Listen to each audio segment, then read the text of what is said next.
కానీ నేనెవరైనా అన్యులు కానీ నీ ఫ్రెండ్స్ కొలీగ్స్ కానీ ఎక్కడన్నా అడిగితే లేచాడు అని ఖచ్చితంగా నువ్వు చెప్పడానికి 4 మరి సాక్ష్యాలు నీకు తెలియజేస్తాను. మొట్టమొదటి ఇదే, ఖాళీ సమాధి.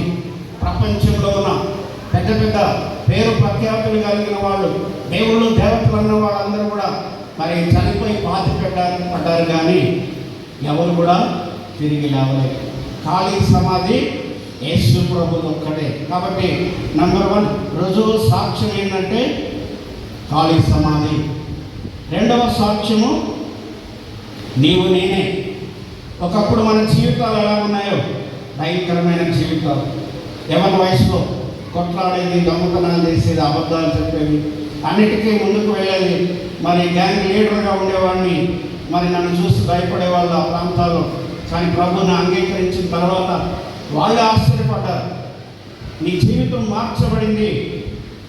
కాబట్టి నా జీవితం మారి నేను ప్రభు బిడ్డగా, ప్రభు సేవకుడుగా, మిషనరీగా అయ్యాను. మీరందరి జీవితాలు మారే. దానికి కారణము యేసు ప్రభు తిరిగి లేచాడు కాబట్టి కదండి. మొదటి సాక్ష్యము ఖాళీ సమాధి. రెండవ సాక్ష్యము నీవు నేనే. మూడవ సాక్ష్యము మన చేతిలో ఉంటున్న దేవుని వాక్యం, word of God, the living word of God కదండి. దీని ద్వారా మూడవ సాక్ష్యాన్ని మనం తెలియచేయచ్చు. 4వ సాక్ష్యం ఏం చెప్తారా? ఇంత పెద్ద సుందరమైన దేవాలయం ఇక్కడ ఉందంటే దానికి రుజువు సాక్ష్యం ఏది? Jesus has రిసన్.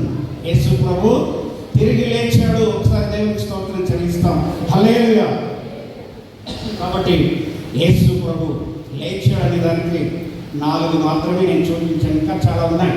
1 తెరవబడిన సమాధి, 2 నీవు నేను, 3వది బైబిల్ గ్రంథము, 4వది స్థానిక సంఘమే. ఇన్ని రుజువులు సాక్ష్యాలు ఉంటే యేసు ప్రభు లేచాడని ఇంకేం కావాలి?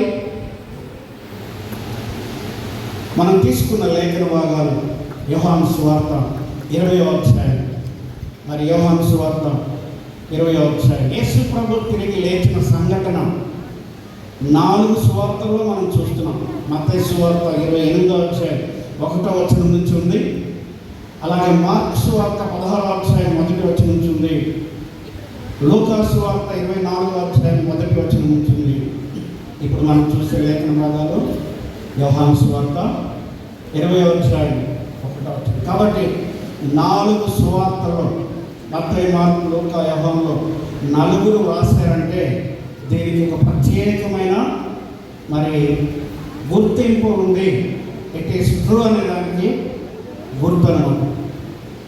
కాబట్టి మనం తెలుగులో పునరుద్ధానము, ఇంగ్లీష్లో ఈ పండుగను మనం కూడా ఏమంటాం?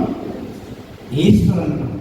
గమనించండి, ఇంగ్లీష్ బైబిల్లో మరి చాలా రకాల వర్షన్స్ ఉన్నాయి. కింగ్ జేమ్స్ వర్షన్ అని, న్యూ ఇంటర్నేషనల్ వర్షన్ అని, లివింగ్ బైబిల్ అని, ఈజీ ఇంగ్లీష్ వర్షన్ అని. రీతిగా ఇంగ్లీష్లో 200 తర్జుమాలు ఉన్నాయి. ఇందులో దేంట్లో కూడా ఈస్టర్ రాయలేదు, కానీ ఒకే ఒక ఇంగ్లీష్ వర్షన్లో ఈస్టర్ అనే మాట ఉంది. ఎవరికన్నా గుర్తుందా? కింగ్ జేమ్స్ వర్షన్లో మాత్రమే ఈస్టర్ అనే మాట ఆ ఒక్క వర్షన్లో ఉంది. ఇంకా మిగతా ఏ వర్షన్లో లేదు. దానికి కూడా మీనింగ్ ఇచ్చినాడు, పస్కా అని ఇచ్చినాడు. పస్కా. కాబట్టి ఈస్టర్ అనేది మామూలుగా ఎక్కువగా ప్రపంచంలో గుర్తించబడింది. ఈస్టర్ అనే దానికి తిరిగి లేచిన పునరుద్ధానము అనే మాట మనం చూస్తున్నాం.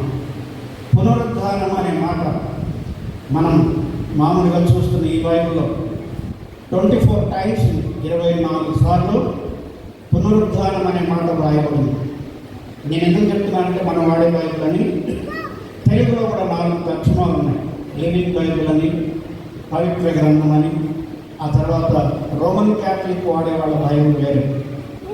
ఒకవేళ వాటిలో వేరియేషన్స్ ఉండొచ్చు. పాస్టర్ గారు చెప్పారు బైబిల్లో 24 సార్లే ఉంది పునరుద్ధానం అని.